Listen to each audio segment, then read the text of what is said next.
96 అప్పుడు అవకాశం ఎలా వచ్చింది? అంటే స్టేజ్ షోస్ చేస్తూ వచ్చిందా లేదంటే?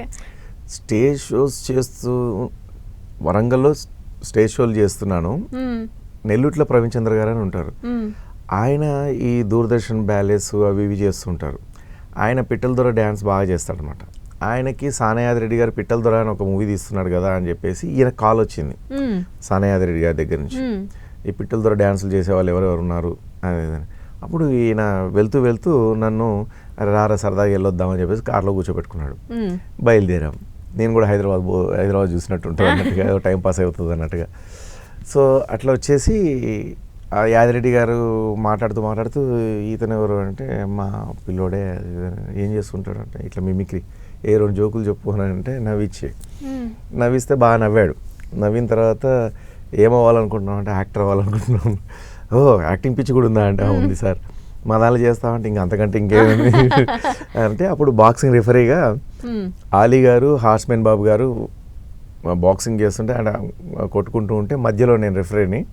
సో వీళ్ళిద్దరు కొట్టుకోవడం తక్కువ, నన్ను కొట్టడం ఎక్కువ అన్నమాట. ఆలీ గారు వచ్చేసి హార్స్మెన్ బాబుని కొడుతుంటే హార్స్మెన్ బాబు వంగగానే అది వచ్చి నాకు తగులుతుంది. హార్స్మెన్ బాబు గారు ఆలీని కొట్టేటప్పుడు ఆయన ఆలీ గారు ఎటు తిరిగి నాకే దెబ్బలు అన్నమాట. సో అట్లా క్యారెక్టర్ చేయడం జరిగింది. ఇంకా చూసుకొని చాలా మురిసిపోయాను. దాని తర్వాత మళ్ళా నెక్స్ట్ ఇయర్, ఎందుకంటే మనకు వేరే వాళ్ళు పరిచయం లేరు, వేరే దర్శకులు కానీ వేరే ప్రొడ్యూసర్ కానీ పరిచయం లేరు కాబట్టి మనం ఎక్కడికి వెళ్ళాలో అడ్రస్లు సరిగ్గా తెలియదు కాబట్టి మళ్ళీ అదే సానాయాది రెడ్డి గారు నెక్స్ట్ సర్కస్ సత్పండని తీశారు. అప్పుడు మళ్ళీ దాంట్లో ఆయన్నే పిలిచి మళ్ళీ ఇచ్చారు. దాంట్లో నెగిటివ్ రోల్. మళ్ళీ అదే సానాయాది రెడ్డి గారు మళ్ళీ ఇంకో సంవత్సరం బ్యాచిలర్స్ అని చెప్పేసి తీశారు. ప్రేమపల్లకి అని తీశారు, దాంట్లో ఇచ్చారు. దాని తర్వాత బ్యాచిలర్స్ తీశారు.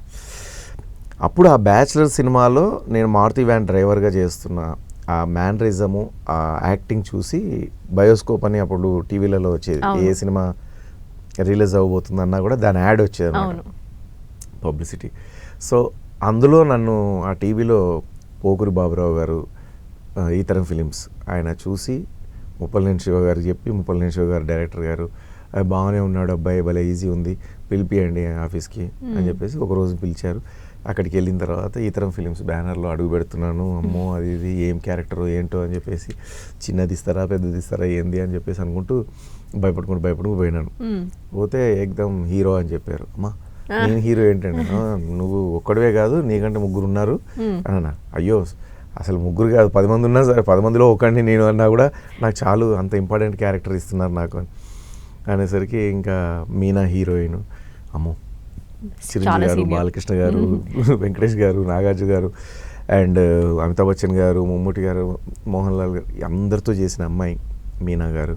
సో ఆమెతో ఆ పక్కన హీరోగా చేయడం చాలా గర్వకారంగా అనిపించింది, చాలా మంచిగా అనిపించింది. ఇంకా అక్కడి నుంచి పడ్డాయండి ఆనందం, మనసంతా నువ్వే, అవును వాళ్ళు దృష్టి పడ్డారు, వసంతం, నేనున్నాను, నాగా, స్టాలిన్, దూకుడు వరకు ఇంకా కంటిన్యూగా మనసంతా నువ్వే, ఇది ఏమంటారు అతడే ఒక సైన్యం, తర్వాత ఇట్లా ఇక ఇంకా చాలా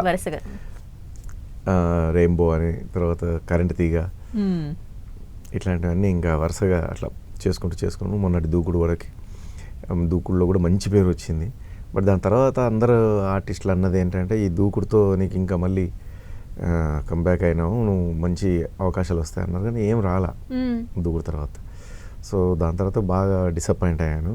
సరే ఇంకా రకరకాల ఇన్సిడెంట్లు, సరే రకరకాల కథలు, కార్ఖానాలు ఇంకా వాటి వల్ల విసిగెత్తి కొంచెం మౌనంగా ఉండిపోయాను.